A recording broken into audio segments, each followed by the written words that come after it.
नमस्कार। जय माता रानी की। आज हम लेकर आए हैं भक्ति और प्रेम की कथा। एक नगर में दो वृद्ध स्त्रियां बिल्कुल पास पास रहती थी। उन दोनों में बहुत प्रेम था। उन दोनों का ही संसार में कोई नहीं था, इसलिए वह दोनों एक दूसरे का सदा साथ देती थी और अपने सुख दुख आपस में बांट लेती थी। दोनों ही स्त्रियां भक्ति भाव और धर्म के प्रति पूर्ण सम्मान की भावना रखती थी। दोनों ही वृद्धाएं स्वभाव से भी बहुत सरल और सज्जन थी।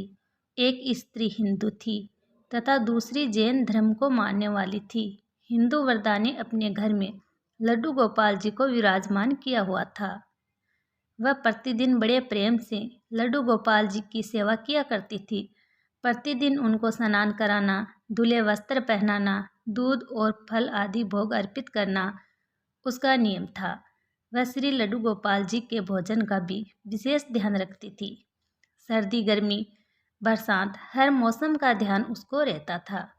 वह जब भी कभी बाहर जाती तो लड्डू गोपाल जी के लिए कोई ना कोई खाने की वस्तु, नए वस्त्र, खिलौने आदि अवश्य लाती थी। लड्डू गोपाल जी के प्रति उसके मन में अपार प्रेम और श्रद्धा का भाव था। उधर जैन वृद्धा भी अपनी जैन परंपरा के अनुसार भगवान के प्रति सेवा भाव में लगी रहती थी। एक बार हिंदू वृद्धा को एक माह के लिए तीर्थ यात्रा पर जाने का अवसर प्राप्त हुआ।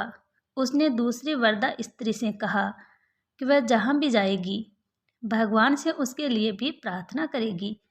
साथ ही हिंदू स्त्री ने जैन स्त्री से एक बात कही कि उसके पीछे से वह लड्डू गोपाल जी का ध्यान रखे। जैन वृद्धा ने खुशी से उसका ये अनुरोध स्वीकार कर लिया। हिंदू वृद्धा ने उस जैन वृद्धा को लड्डू गोपाल जी की सेवा के सभी नियम आवश्यकता बता दी। उसके जाने के बाद लड्डू गोपाल जी की सेवा का कार्य जैन वृद्धा ने अपने हाथ में लिया।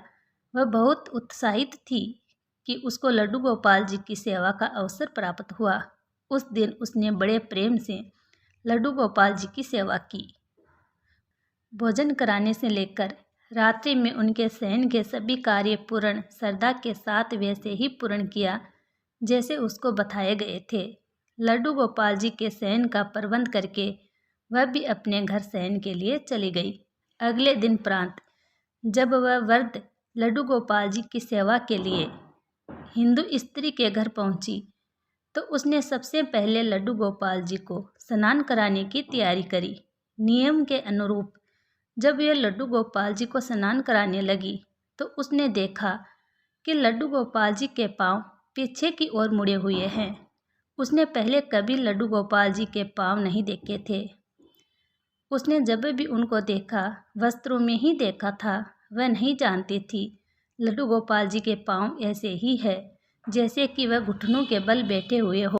उसने हिंदू वृद्धा से सुन रखा था कि लड्डू गोपाल जी जीवित होते हैं। उसने मन में विचार किया कि मैं इनके पैरों की मालिश करूंगी तो हो सकता है इनके पांव ठीक हो जाए। बस फिर क्या था, भक्ति भाव में डूबी उस भोली भाली वृद्धा ने लड्डू गोपाल जी के पैरों की मालिश आरंभ कर दी। उसके बाद वह नियम से प्रतिदिन 5 बार उनके पैरों की मालिश करने लगी। उस भोली वृद्धा की भक्ति और प्रेम देखकर ठाकुर जी का हृदय द्रवित हो उठा। भक्त वंशल भगवान ने करुणावंश अपना प्रेम उस वृद्धा पर उड़ेल दिया।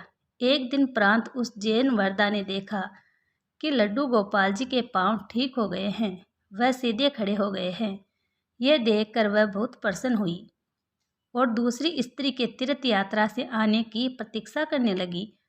कुछ दिन पश्चात दूसरी स्त्री वापस लौटी तो उसने घर आकर सबसे पहले अपने लड्डू गोपाल जी के दर्शन किए, किंतु जैसे ही वह लड्डू गोपाल जी के सम्मुख पहुंची तो देखा कि वह तो अपने पैरों पर सीधे खड़े हैं। यह देखकर ये अचंभित रह गई। वह तुरंत उस दूसरी स्त्री के पास गई और उसको सारी बात बताई और पूछा कि मेरे लड्डू गोपाल जी कहाँ गए। यह सुनकर उस जैन स्त्री ने सारी बात बता दी। उसकी बात सुनकर वह वृद्ध स्त्री सन्न रह गई और उसको लेकर घर गई। वहाँ जाकर उसने देखा तो लड्डू गोपाल जी मुस्कुरा रहे थे। वह तुरंत लड्डू गोपाल जी के चरणों में गिर पड़ी और बोली कि हे प्रभु, आपकी लीला निराली है। मैंने इतने वर्षों तक आपकी सेवा की, लेकिन आपको पहचान ना सकी। मेरे तो सभी तीर्थ अब आपके चरणों में ही है।